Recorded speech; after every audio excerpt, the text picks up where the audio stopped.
What's the most disturbing person you've ever encountered in real life? Story 1. About 5 years ago, I lived downtown in a major city in the United States. I have always been a night person, so I often found myself restless after my roommate, who was decidedly not a night person, went to sleep. To pass the time, I would go for long walks and let my thoughts wander. I spent 4 years doing this, walking alone at night, and not once did I have a reason to feel afraid.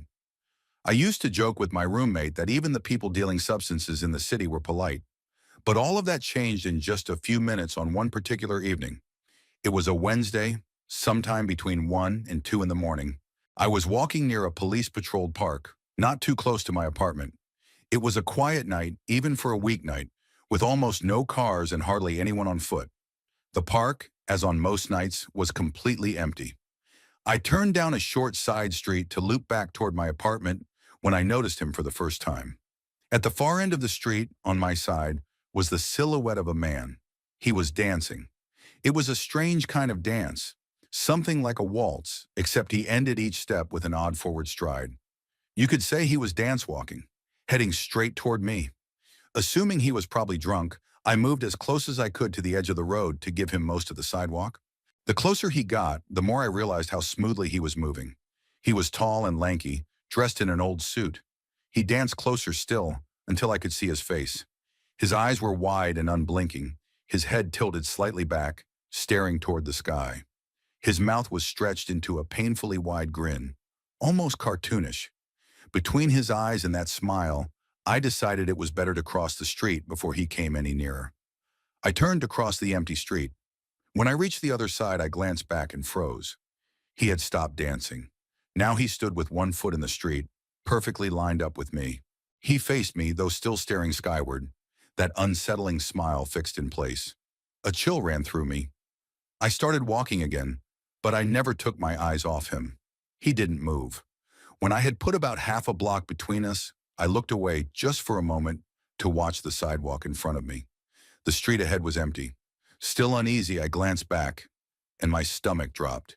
He was gone. For a split second, I felt relief until I spotted him again. He had crossed the street and was now crouched down. From the distance and the shadows, I couldn't be sure, but I felt certain he was facing me.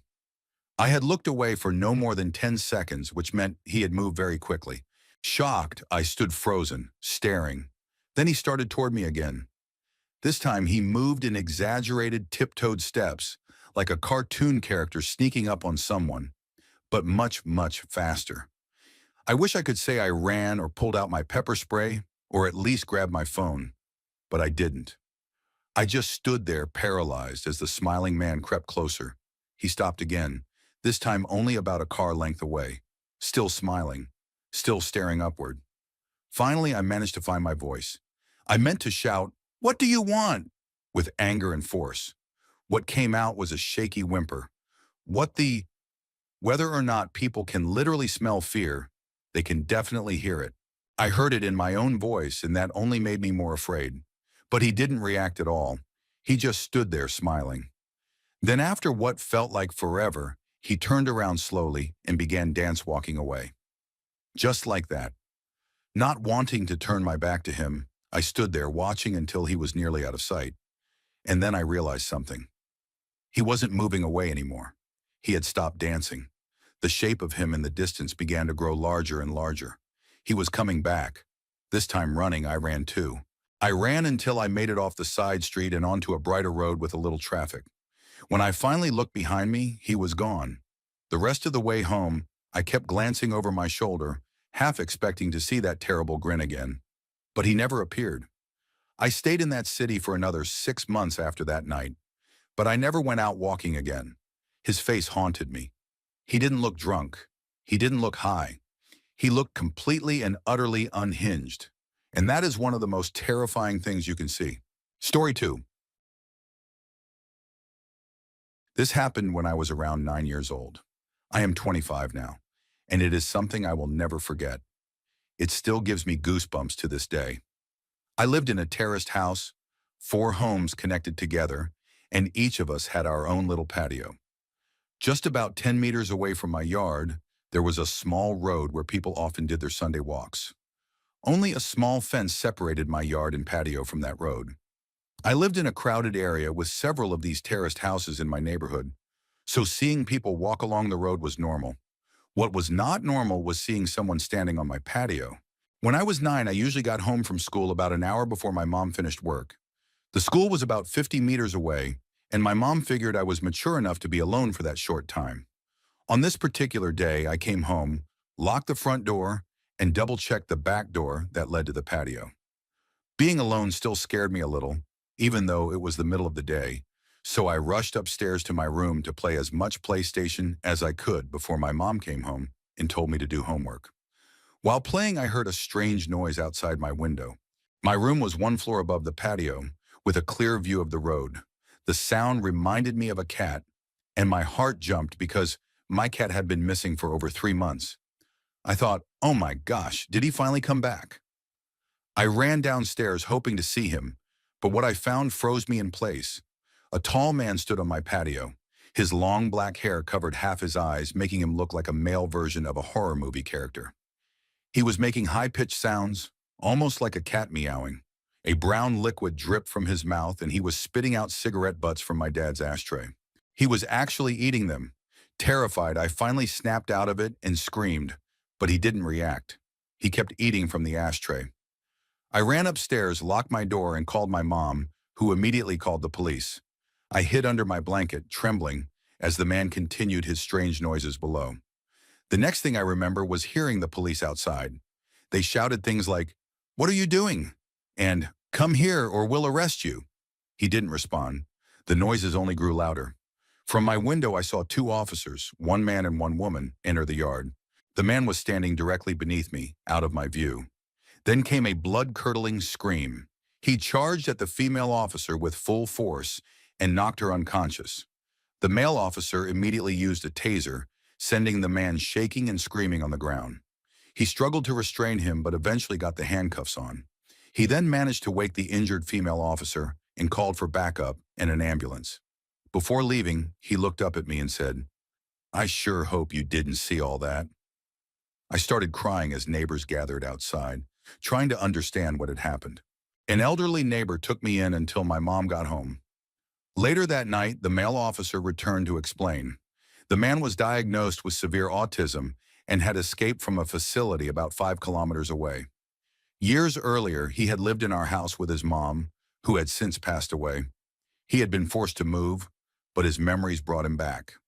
The officer explained that his unusual strength came from the extreme muscle tension caused by his condition, which also explained his reaction when the police confronted him. He promised it would not happen again. Eventually, life returned to normal, and years passed without incident. Then 1 year ago, everything resurfaced. By then, I had bought the house from my parents, and one morning while drinking coffee on the patio, I saw a man standing at the fence. His hair had turned gray, but the high-pitched noises gave him away immediately. My heart raced. It was him. He had escaped again, but this time I was older and calmer.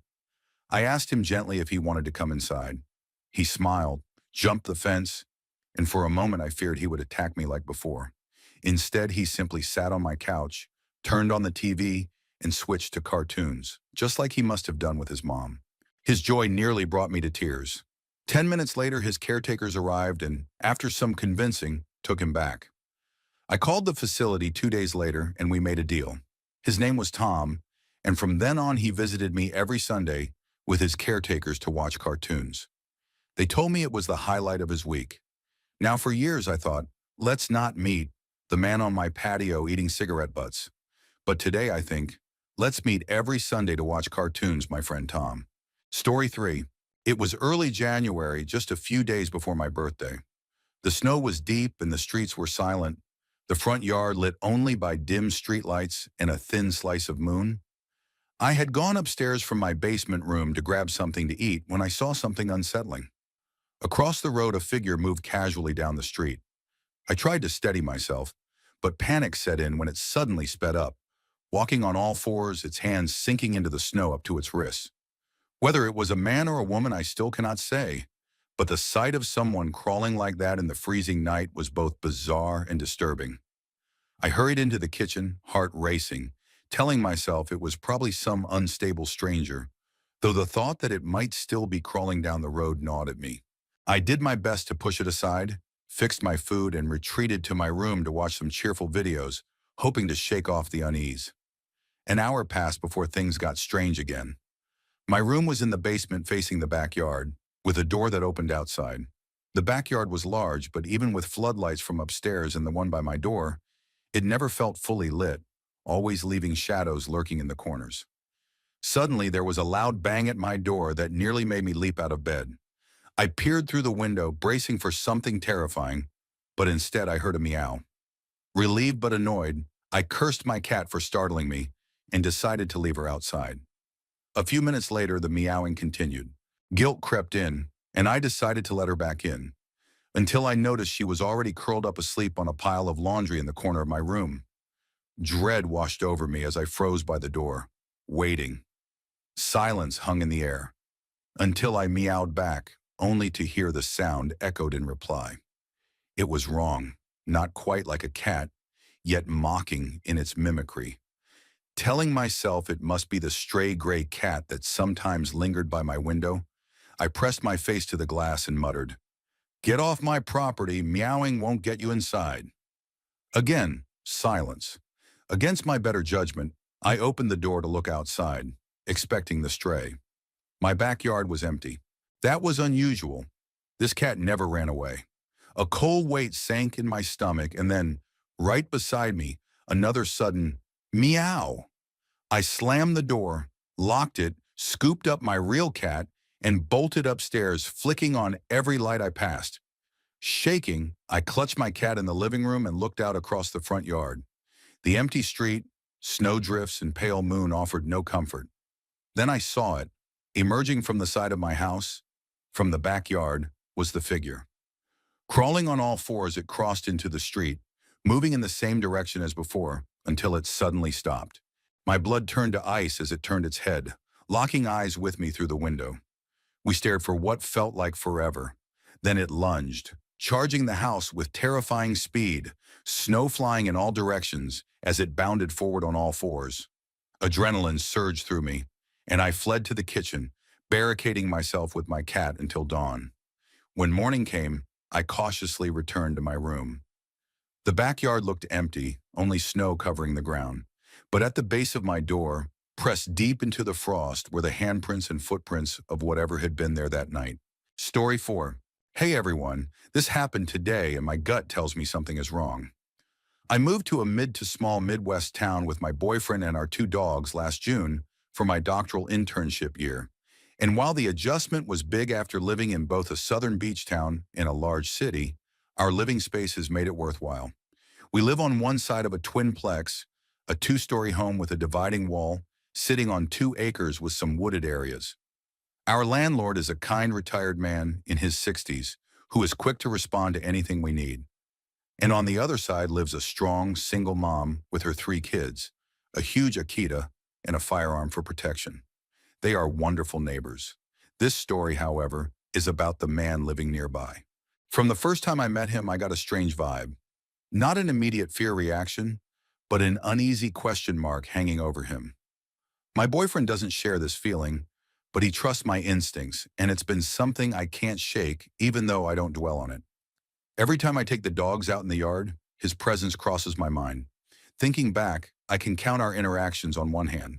The first was in fall 2019, when an uncollared dog wandered onto our property. My boxer mix, who had been attacked badly by another dog years earlier, has trauma and reacts defensively to big dogs. When the strange dog approached, my dog went into fight mode. I saw 2 men standing about 50 yards away and assumed the dog was theirs, so I shouted for help. They ran over and helped break it up. The dog ran off with only puncture wounds that didn't need a vet. I was crying, thanking them, and they reassured me my dog had been protecting himself and that the strange dog probably lived nearby. It turned out the dog wasn't theirs after all. The neighbor was calm and kind, but I couldn't shake the uneasy feeling. A few months later, I was outside with both my dogs, Big Dog and Small Dog, and he asked about whether Big Dog was friendly since he barked at him from our window. I assured him he was sweet, though I later regretted revealing he was no threat. Another time we briefly chatted about how deer came through the yard and how he set up feeders. Other than that, I can't recall any more interactions. Today, however, was different. I was at home working on a scrapbooking project for a friend's 30th birthday when the dog suddenly reacted. Small dog was barking, but big dog was growling, which always means he senses a real threat. I looked up and saw the neighbor barefoot in khaki shorts and a black t-shirt, standing near the tree line that marks the border of our backyards.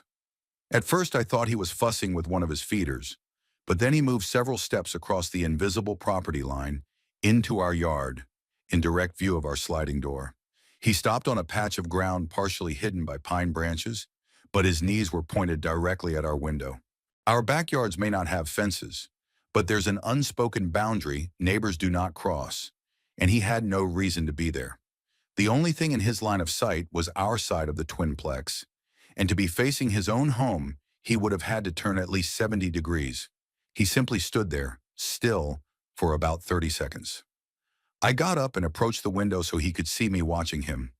While keeping him in my sight, I glanced around for my phone to take a picture, hoping he would notice me doing it, but I couldn't find it in time. My body stayed steady, but I could feel my bones trembling from the deeper recognition that there was no innocent reason for him to be standing like that, facing directly into my home. Eventually, he walked back toward his yard, pretending to pick up a few things from the ground, like litter, but it was unconvincing. In the few seconds it took me to move to another window, he vanished. I called my boyfriend immediately, and even though he is calm and never dramatic, he admitted it was strange. I went next door to talk to the single mom, and she agreed it was weird. Together, we stood exactly where he had been and saw the clear line of sight straight into my window. Since my house was dark inside, he probably hadn't noticed me at first. I later texted my landlord, who said he doesn't know the man at all since the previous tenant, his mother-in-law, had never mentioned him. He encouraged me to contact the sheriff's office. When I spoke to my boyfriend again, I learned something that made everything worse. Big Dog growls at this man every time he sees him, with hackles raised and at no one else. For me, that made 3 strikes.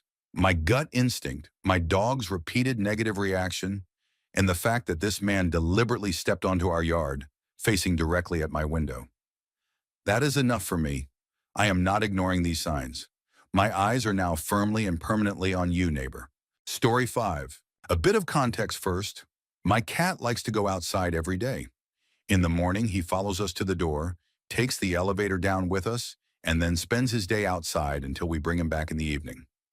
Now my cat isn't the most punctual, so it's common for him to stay out late into the night or even for a few days. Or sometimes he gets bored quickly and wants back inside after only a couple of hours. The problem is, when no one is home, he has to wait. Since we live on the first floor, his solution is to sit under one of our balconies and meow loudly until we hear him. When we're home, it works fine, but when we're not, it's useless. To solve this, we asked our neighbors who have a spare key to our apartment to let him in when he cries. The neighbors without a key sometimes let him into the building, so he isn't left outside, especially if it's raining. Our apartment is a bit unusual because it's larger than the others, and there are 2 ways to get inside from the main hall. Either by taking the stairs to the left and opening a door with 2 locks, or by using the elevator with a special key that opens directly into our apartment through a door with only 1 lock. My cat is used to the second option, and so am I since it's easier. But when neighbors without the key let him inside, he goes up the stairs and waits by the door, meowing until one of us opens. Usually I don't see him because I come home with the elevator from the parking 2 floors below. Overall, this system works fine between us, my parents, and the neighbors. Now here's what happened one weekend. My parents often go away, leaving me alone in the apartment, which usually just means doing chores and hanging out with friends. This time I was alone. It was around 11 at night, and I was relaxing in the living room when I suddenly heard meowing over the sound of the TV. Someone must have let my cat into the building, and now he was waiting outside the door. I grabbed my keys and started unlocking the first lock, but then I stopped. I know my cat's meow by heart. It's a rising, high-pitched meow with a rhythm I've heard every day for 5 years. What I was hearing was different, too deep, too off, and he's the only cat who knows to sit at our door and cry to be let inside. I froze, waiting to hear it again, and then I noticed scratching. My cat never scratches that door. At this point, I was unsettled, but the meowing grew louder, and I didn't want it waking the neighbors. So reluctantly, I kept fumbling with my key until I heard something that stopped me cold. A cough.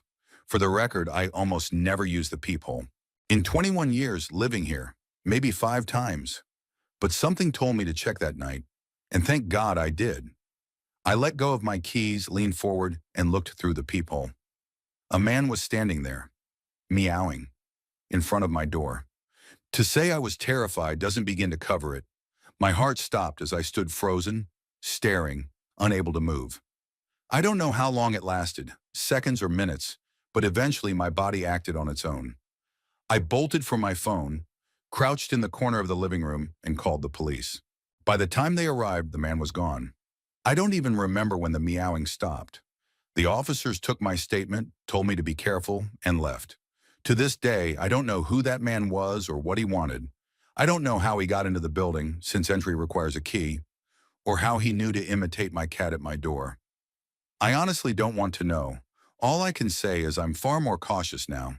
And yes, my cat eventually came back. He's curled up sleeping in my bed as I write this. Story 6. This started when I was at my childhood friend's apartment for what was supposed to be a simple movie night. We hadn't seen each other in a while, and her place was cozy, a little messy but warm and authentic, full of girly decorations. We were in sweatpants, ready for a marathon of princess movies, and had decided on ordering pizza for dinner. She mentioned that Sherwood, someone I hadn't met before, would bring it over. At first I thought she had invited another friend, maybe a guy, to join us, which wasn't what I had in mind, but I quickly realized Sherwood was just delivering the food. When he arrived, there was an awkward energy about him. He was fumbling with the boxes, avoiding eye contact, and seemed nervous. My friend introduced us, and from the way she thanked him, it was clear he did a lot more for her than just deliver pizza. After a few minutes of forced small talk, Sherwood asked for my number. With my friend sitting right there, I felt cornered and gave it to him. Soon after, he left, and my friend explained that he was basically her unpaid assistant. He shopped for her, ran errands, and seemed desperate for interaction. We both knew something was off, even if we couldn't pinpoint exactly what. Sherwood started a group chat with us, sending harmless memes once a week, as if trying to stay relevant, but not intrusive. He offered to help with errands every weekend, and at first I always said no. Eventually, when I needed a washing machine from Craigslist picked up and installed, he volunteered, and against my better judgment, I accepted. He handled it all smoothly and refused payment, only asking me to repay him by going on a hike with him. I didn't like how personal that felt, but he insisted it was just a friendly outing, so I agreed. The day of the hike, everything seemed normal at first. We stuck to small talk while walking the familiar trail until he suggested going off the path to see something special. We reached a secluded spot where he calmly showed me a dead body. My heart pounded while he stood there, disturbingly casual, as if it were nothing. The smell was faint, not overpowering, but the sight of decomposition was undeniable. Terrified, I made an excuse about needing to get back and urged him to follow. I wasn't sure if this was some kind of intimidation tactic or if he was trying to make himself unforgettable in the most horrifying way possible.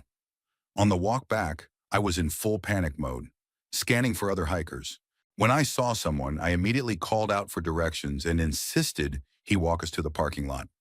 It was my way of anchoring myself to safety, making sure I wasn't alone with Sherwood. At the car, I called my friend, telling her I was with him and would be back at her place in 20 minutes.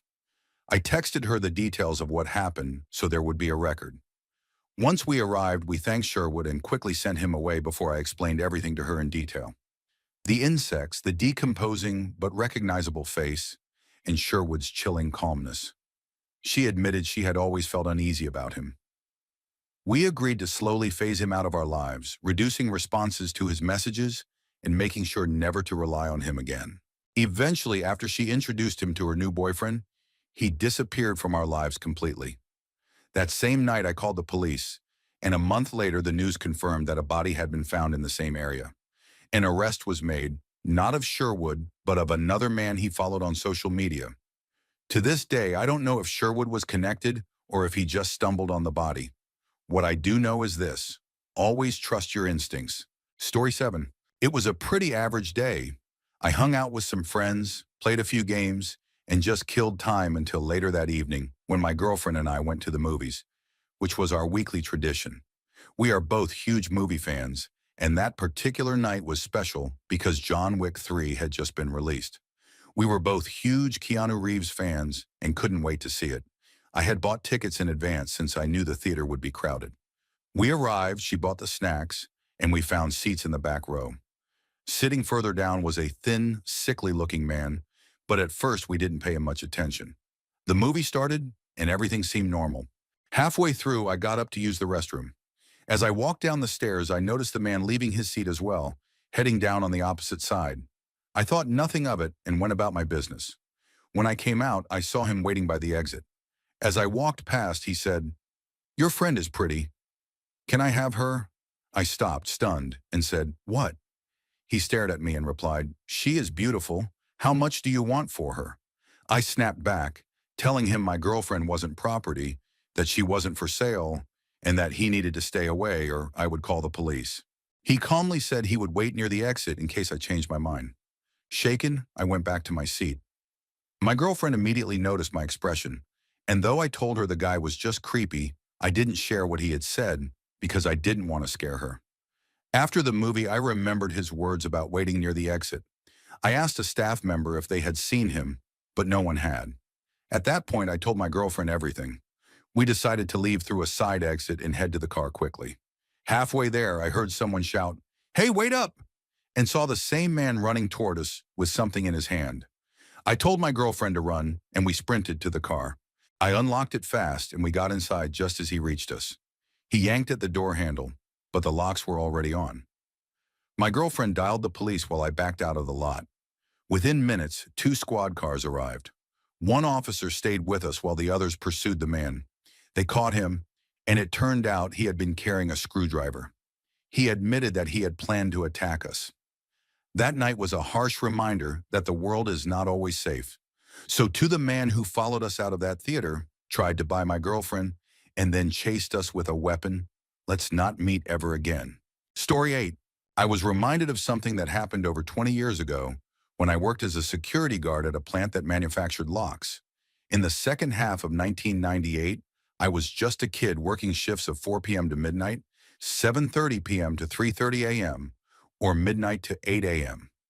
The 7:30 to 3:30 shift was just extra coverage, so there were always 2 of us there until midnight. It was a routine, boring job most of the time. We did our rounds, logged anything unusual, and watched a tiny CCTV monitor. For about 6 months, nothing out of the ordinary happened. I saved money, bought a car, and planned to move. By late March of 1999, I gave my notice.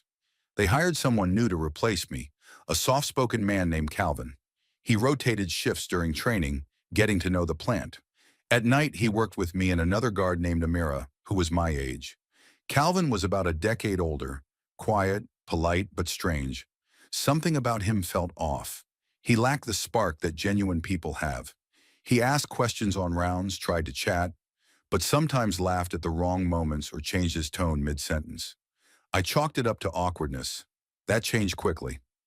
Near the end of his first week, he went on rounds with Amira. When they came back, she was unusually silent. Once Calvin left the room, I asked her what had happened. She said everything had been fine until they reached the brass mill, an area closed after 6 p.m. and usually deserted. On a dark landing at the top of the stairs, she turned to find him right behind her. Startled, she backed up against the grating. He leaned in close, nearly touching her face, and flirted in a low voice. When she pointed out his wedding ring, he said it would be over soon. From then on, I did the rounds with him instead, keeping him away from her. At the end of the shift, I left a note for our supervisor describing what had happened. The next night, Calvin didn't show. I did the rounds while Amira stayed in the locked office. Same thing the following night. Then, on my second to last shift, Amira told me why he hadn't come back. He had been arrested for murdering his wife. She had been dismembered, burned, and her remains placed in a pond less than a mile from our job. The timeline suggested he had killed her months earlier, before he even started at the plant. For the rest of our shifts, Amira would call the jail just to confirm he was still being held. That was over 2 decades ago, but it still chills me to think how close we were to someone hiding such darkness. Story 9. This happened to me about a week ago, and it was one of the most terrifying encounters of my life. I know it sounds like something out of a /r/no sleep story, but I swear on my life and the lives of the people I love that it is true. Last week, I took my dog to the fenced dog park around 5 or 6 in the evening, the usual time when most people bring their dogs after work. It had rained earlier, leaving the air thick, humid, and cold, with a low fog covering the entire park. To my surprise, there was only one other person there, someone I knew, and our dogs played together while we chatted. After a while, he and his dog left, and I stayed to play fetch with my puppy. Mistake number 1. As I threw the ball, I noticed a man in all black, hood up, standing perfectly still at the fence. He was facing me, though I couldn't see his face. I tried to rationalize it. Maybe he was just watching my puppy, who was adorable and often attracted attention. I threw the ball toward his side a few times to see if he would move along, but he never did. My unease grew. The park had only one entrance, and by now it was getting darker.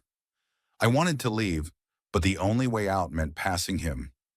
I gathered my things and headed for the exit, pretending to talk on the phone. I'll be there in 20 minutes. 15? That's too soon. Okay, Dad, I'll try. The moment I stepped out, the man began walking away toward the parking lot. Relief washed over me, but it didn't last. He wasn't walking normally.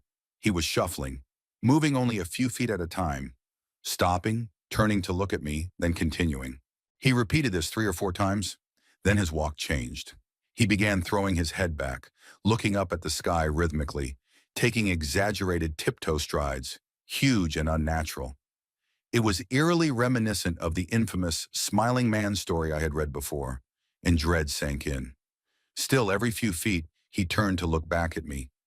I had to follow the same path behind him to reach my car, and fear gripped me. My body felt cold and heavy, my mind screaming that something awful was about to happen. Then suddenly he darted off the path and disappeared into the trees. Mistake number 2, I kept walking. Seconds later, I heard rustling. He burst out of the trees behind me, no longer moving strangely but power walking fast and directly toward me. Panic took over. I scooped up my 40-pound puppy mid-run, sprinted the last 30 yards to my car, threw him in, and jumped into the driver's seat. I slammed the locks, started the car, and sped out. As my headlights swept across the lot, I saw him one last time, standing still at the end of the path, staring. I drove off shaking, crying as I called my mom, completely rattled. For days afterward, I refused to walk outside at night. Now, whenever I go to that park, I make sure I am never the last person there. To the creepy man imitating the smiling man, let's never ever meet again. Story 10. A week or so before my 10th birthday, I walked to the corner store with a $5 bill to pick up a jar of pasta sauce for my mom. On my way home, a man I had never seen before fell in step beside me and started talking. "Hi," he said cheerfully. "My name is Dr. Ramsey. I'm a pediatrician. Do you know what that is?" I ignored him, hoping he would take the hint and leave, but he kept talking. "Are your parents looking for a doctor for you? You're almost a big girl now. You'll be needing another kind of doctor soon, won't you? That's okay, though. They can still bring you to me. What's your name? You have beautiful hair. I was just on my way to get some suckers for the candy jar in my office. Do you like suckers?" Thankfully, I was almost home. I bolted up the steps and into the kitchen. At the time, I didn't know it was the beginning of a very long ordeal. Soon after, Dr. Ramsey began showing up regularly. At first, it was just drive-bys. He would smile and wave as he passed. When I told my mom, she thought maybe it was on his way home from work. But then the phone call started. My dad sat me down and asked about the day Ramsey followed me home. He wanted the truth. Did I talk to him? I swore I hadn't, and my dad asked how Ramsey knew my name. I had no idea. Worse, he knew my sister's name too. Soon we weren't allowed to answer the phone at all. He called several times a day, at first saying things we didn't understand, but eventually threatening to hurt me. and later my sister. My dad called the police, but this was before there were any stalking laws, so there wasn't much they could do. They said to call back if he tried anything. Frustrated, my dad asked a police friend to escort me to and from school. Suddenly, my freedom was gone. I couldn't go to school alone, couldn't play outside, couldn't even walk to the corner store. When he lost direct access to me, things escalated. He began threatening my sister too. One afternoon, my mom, my siblings, and I saw him in the garage. My brothers chased him all the way to a nearby park before losing him in the trees. The police came again, but nothing came of it. Not long after, we woke up to find our dog hanging from the porch. She was my companion, born the same day as me. The police ruled it an accident, but none of us believed that. His phone calls grew more detailed. He described which family members were home, which weren't, and how our house locks could be bypassed. My dad reinforced the doors with nails until better locks arrived. One night, my parents were out, my brothers were at a skating rink, and my sister, younger brother, and I were home. Suddenly, the French doors swung inward. The nails stopped them from opening fully, but I saw his silhouette standing there. We ran upstairs, then remembered our little brother was still asleep in the living room. We crept back down, got him, and then watched from the dark bedroom window. Minutes later, we saw him standing at the back door. He knocked loudly. "Is this the Mercy residence? I have a pizza delivery." My sister shouted back that she wasn't stupid and could see he didn't have a pizza. He left. Later, my brothers returned and searched the yard but found nothing. Each of us armed ourselves with kitchen knives before settling down again. Another night, while playing cards, one of my brothers admitted he felt like there would soon be pounding on a window. Almost instantly, boom, boom, boom, rattled the glass behind him. My brothers ran outside, but Ramsey was already gone. A few weeks later at recess, I saw his blue Ford Galaxy cruising slowly past. He smiled, waved, and called my name. That same day, he called my school pretending to be my dad, saying he was on his way to pick me up. Thankfully, they checked with my mom first. Later, I woke one night thirsty and found my dad sitting silently in the dark kitchen with a gun on the table. He was done waiting for the police to act, done living in fear every time he left for work. This nightmare lasted for about 18 months. And then, suddenly, it ended. He disappeared. No more calls, no more drive-bys, nothing. Years later, I learned that during those calls, he threatened to rape and kill me and my sister, and bragged that there was nothing anyone could do. I never found out what became of him. Maybe he died. Maybe he was imprisoned. Maybe something else. Sometimes I wonder if the waiting ended that night in the kitchen with my father sitting in the dark. I don't know, and I'm not sure I ever want to. Story 11. It was around 9 or 10 at night, and I, a 16-year-old, was skateboarding at a park about 5 minutes away from my house. I don't have a car yet, so I usually skate there. And since I live in a not-so-great part of Las Vegas, I'm used to running into creepy or strange people. That night I went alone, and there was only one other person there. We'd never met before, but we ended up skating together for about an hour and had a good time. Then a man walked in with a child. Immediately something felt off. The kid had no shoes, just pants and a t-shirt, even though it was pretty cold outside. The man, who was maybe 6 feet tall with tattoos, also looked like he had a gun tucked on him. He started by talking to the guy I was skating with, saying he was a barber and to hit him up if he ever needed a haircut. My friend thanked him, and then the man came over to me and repeated the same thing. I politely said thanks and thought he'd leave, but instead he asked if his son could try my skateboard. I hesitated but agreed. The boy didn't even want to ride it. The man had to pick him up by the arms and set him on it. While the boy tried standing on the board, the man turned back to me and repeated that he was a barber and added that he was there with his nephew. That instantly struck me as weird, since earlier he'd called the boy his son. About 10 minutes later, my new skate friend left, leaving me alone with the man. He asked me to do a trick for the kid, and while I did it, he literally forced the child to watch by holding his head in place. After I landed the trick, the man repeated his barber line again and said he was there with his son. I pointed out that he had just said nephew. He quickly brushed it off, saying he gets confused sometimes. I told him I needed to go, and he said his dad was coming to pick them up. I skated off, but instead of heading home, I went toward McDonald's to get food. I saw him get into a car, and at first I thought that was the end of it. But then I noticed his car went the same direction as me, straight to the McDonald's. He walked up and said something like, "What a weird coincidence. I was hungry too." At that point, I was completely freaked out. I left quickly, but before I could, he asked for my number yet again. I told him no, really unsettling guy, and I still have no idea what was going on with him and that kid. Story 12.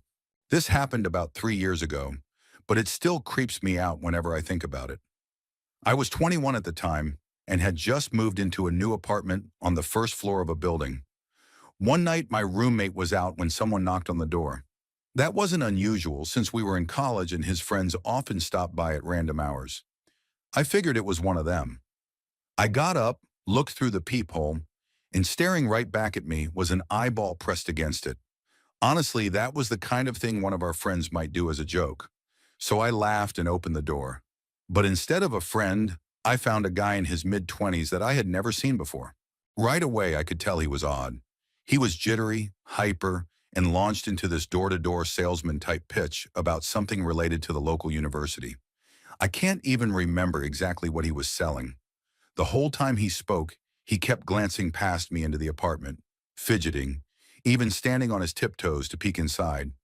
I just assumed he was nervous or maybe a little off. I politely told him I wasn't interested, but he wouldn't take no for an answer. I had to get firm with him before he finally seemed to give up. As I started closing the door, though, he shoved his hand out to stop it. Before I could react, he smiled and said, "I like Mario Kart on the Nintendo 64 too." That made my stomach drop. My roommate and I had been staying up late the past several nights playing Mario Kart 64 in my bedroom, but there was nothing visible from the doorway that would have given that away. Confused, I asked, "How do you know I play Mario Kart?" He stammered, looked nervous, and said, "Oh, I just figured anyone with a couch like that would be into retro stuff like Mario Kart." His excuse made no sense at all. Then he suddenly blurted, "Okay, bye," and scurried away. I shut and locked the door, trying to figure out how he could possibly have known. The apartment backed up to a wooded area, and my blinds were always down. The only way to see into my bedroom was to press your face right against the glass at just the right angle. My roommate got home shortly after, and I told him everything. We went outside to investigate. From the balcony, we realized that the only possible way he could have seen was if he had climbed over the railing and peered through the window, something you'd only do if you wanted to spy. To make it worse, the Nintendo 64 was inside the TV stand, invisible unless we were actively playing at night. That meant he had to have been out there, in the middle of the night, watching us through the window. I never saw the guy again, but I became paranoid after that. I constantly checked the windows, and sometimes I woke up in the middle of the night convinced he was standing just a few feet away, watching me sleep. It's been years, but I still wonder what his intentions were, and what might have happened if I hadn't caught that strange slip about Mario Kart.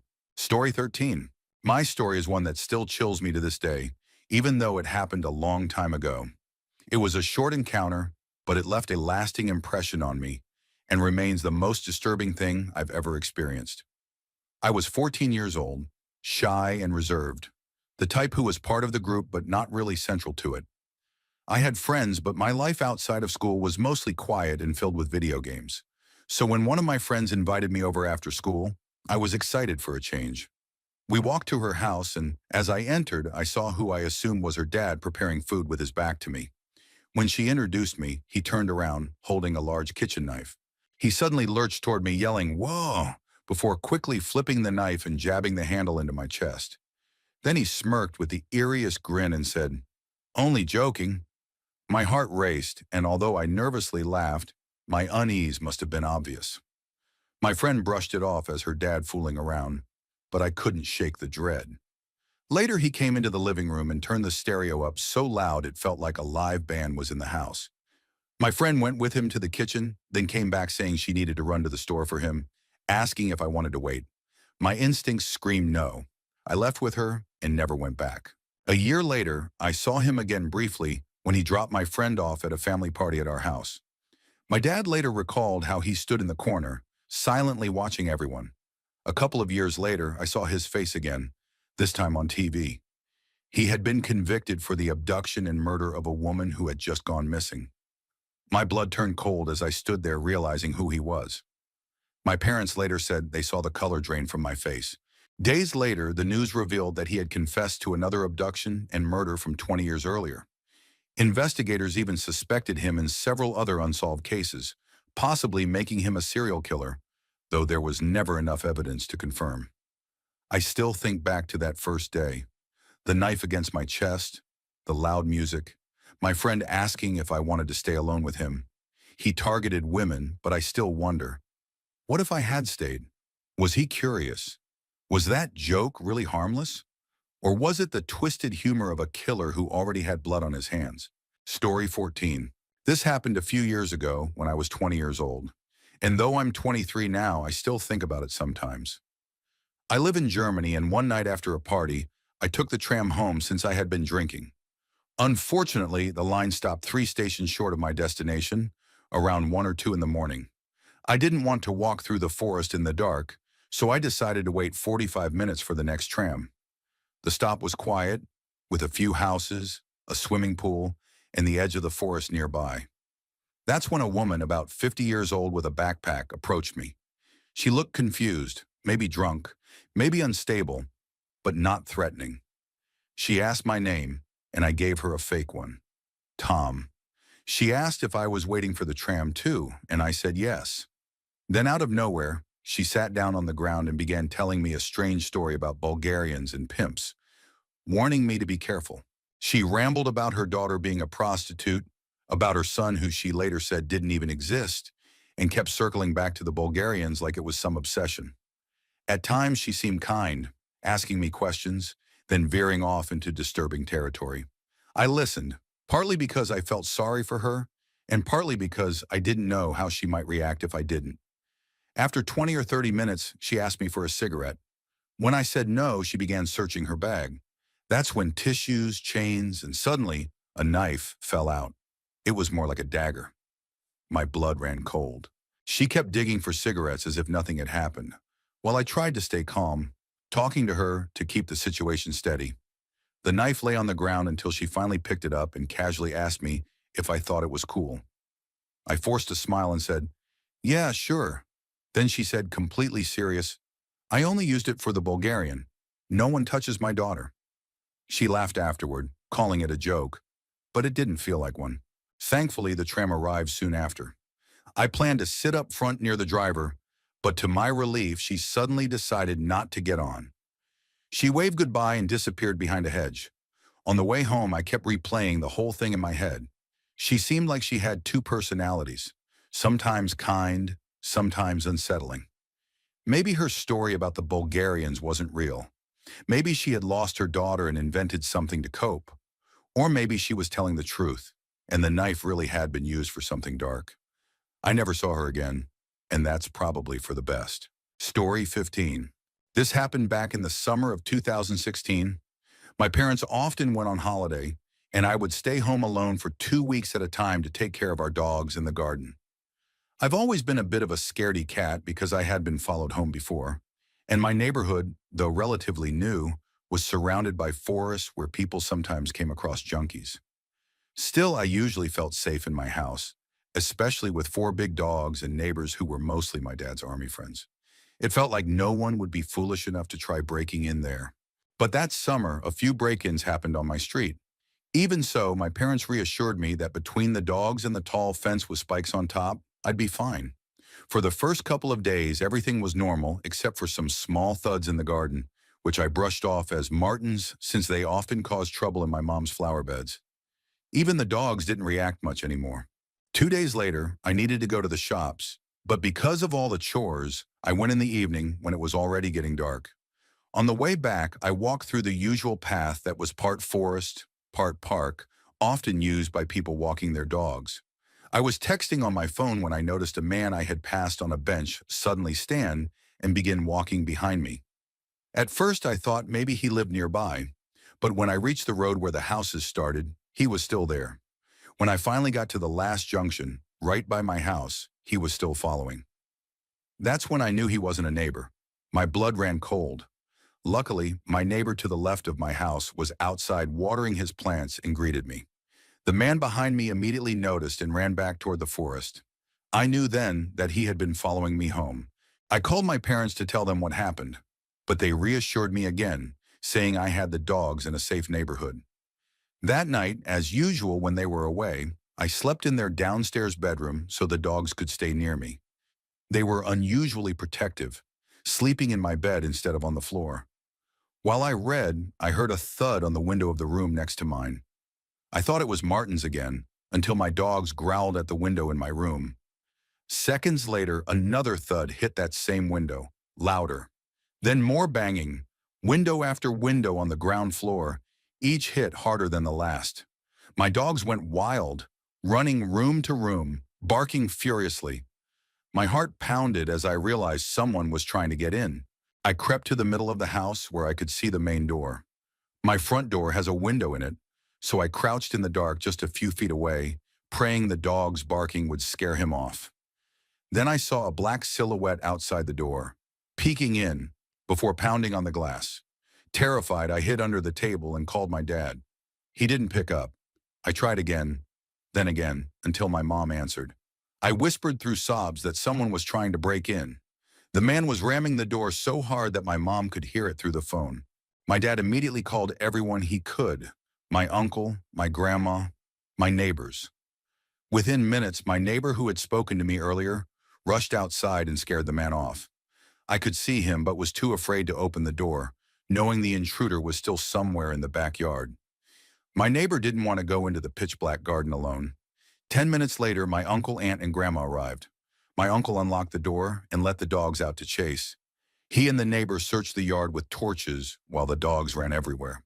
I will never forget the sight of my aunt and grandma coming in to find me clinging to a chair, crying uncontrollably while my mom tried to stay calm on the phone. The man had escaped through the back into another neighbor's yard, but he had managed to crack the small window in the main door and loosen the hinges. I try not to think about what could have happened if my family and neighbors hadn't arrived so quickly. Story 16. This happened when I was 22, and although I'm now in my 30s, I still remember it vividly. At the time, I was working on graduate school applications, so after work I would spend my evenings at the university library until closing at 11. One night, after taking the subway back to my neighborhood, I stopped at a 24-hour grocery store for some dinner items. When I came back out and was waiting at the crosswalk with a couple of others, a man suddenly ran up out of nowhere to stand beside me. He was middle-aged, slim, about 5'7". I assumed he just didn't want to miss the light, but as we crossed, I noticed he started tripping himself up, slowing down until he moved from ahead of me to directly behind me. My first thought wasn't danger but racism. As a petite black woman, I honestly thought he was afraid of having me behind him. I brushed it off, laughed inwardly, and forgot about him. But a few minutes later, after a quick stop at a small convenience store, I stepped outside to find him standing there waiting. My heart pounded. When I walked on, he followed. His footsteps matched mine, close enough to feel his presence. I knew I had to test if he was really following. The subway entrance was ahead, so I ducked in, planning to head straight to the ticket booth for help. Except no attendant was there. The station was empty. I pressed myself against the wall just out of view of the entrance. 30 seconds later, he strolled in, almost skipping, like he was planning to catch the train. But when he turned his head and saw me there, he froze, spun around, and walked right back out. At that moment, I knew he was after me. Terrified, I called my roommate, Tim, praying he was home. He picked up. I whispered that someone was following me. When he asked if the man was still there, I peeked. He was outside, smoking and laughing with a group of men, as if making friends while waiting for me. A rush of commuters exited the subway just then. Tim and I agreed I should leave with the crowd and head home while he came to meet me. The house was only 5 minutes away. As I walked out, the man spotted me. I heard him drop his cigarette and tell the guys, "I have to go," before following me again. I quickened my pace, still on the phone with Tim, my feet sliding on the icy sidewalk. I didn't ask the other pedestrians for help. I felt alone in a crowd. The man stayed behind me, close, and every nerve in my body was screaming. Finally, I saw Tim approaching. He's over 6 feet tall, and just the sight of him filled me with relief. He slipped to my side and quietly told me he had brought a kitchen knife, just in case. Together we hurried home, locked the door, and peered out the darkened window. The man was gone, but that night left me with a memory I will never forget. The feeling of being hunted in the middle of a city that had always seemed so full of people, yet never felt so empty. Story 17. I have a lot of distance from this situation now, so I finally feel comfortable writing about it. When I lived in Boulder, Colorado, I stayed in an off-campus motel-style apartment building. Most of the tenants were students. My unit was on the first floor, and my bed sat directly under a large window. Looking back, there were signs long before I fully realized what was happening. Packages disappeared from my doorstep. A disposable camera vanished from my car. One day I found a random movie poster left inside my car, something none of my friends had ever seen before. And then there was the man, always the same man, in a bright orange hoodie, walking back and forth in front of my living room window. I counted nearly 20 times in one day. I even mentioned it to my boyfriend over the phone, but brushed it off as me overthinking. 2 months later, my boyfriend went out of town and asked me to watch his dog. That morning, I woke earlier than usual, around 6, to walk her. By 6:30, I was back in bed, scrolling on my phone. When I looked up, I froze. The man in the orange hoodie was standing directly outside my window, leaning over my bed, staring in at me. We were barely a foot apart, just the glass between us. He didn't move. For 30 seconds, maybe longer, he stood there, staring. Then finally, he walked away. I dove under my bed and called the police, shaking. That's when everything connected. The missing packages, the strange items, the repeated passes in front of my window. This man had likely been watching me sleep for months, and that morning was the first time I'd ever directly acknowledged him. He seemed almost pleased about it. The police response? Close your blinds and get a camera. They brushed it off as common for Boulder, blaming the mix of students and homelessness. But this man didn't look homeless, and he definitely didn't live in my building, which meant he was coming from somewhere else specifically to watch me. I did what they suggested and closed all my blinds. But 2 hours later, he was back, this time banging on my window and yanking at my door handle. Thankfully, my door always locked automatically. I called the police again, terrified, then left town to stay with my boyfriend's family. When I returned a few days later, I promised myself I wouldn't spend another night alone there. I just wanted to grab some things. But within the hour of being back, he returned. He found the one tiny gap in my blinds and slid a camera up against the glass so I could see. Behind it, he slowly raised a knife. He wanted me to know. I called the police for a third and final time. They filed an official report, and I moved out within the week. I never saw him again. From time to time, though, I'd check the Google reviews of that apartment complex, partly out of anger since they tried charging me $1,800 to break the lease even though they knew about the stalking, which Colorado law actually protects victims from. Recently, after hearing about the Idaho case, I looked again. There was a review written by a parent. Her daughter had been attacked in that very parking lot at 4 in the morning by a man in a bright orange hoodie. He tried to stab her as she got into her car, stabbed the car when he missed, and slashed at her tires as she drove off. It was him. He's still out there. Story 18. Yesterday I went to the outlet mall on my own to shop for new workout clothes. It was rainy but still somewhat busy. I went into the last store of the day and noticed a man staring me up and down. For context, I'm a woman in my mid-20s.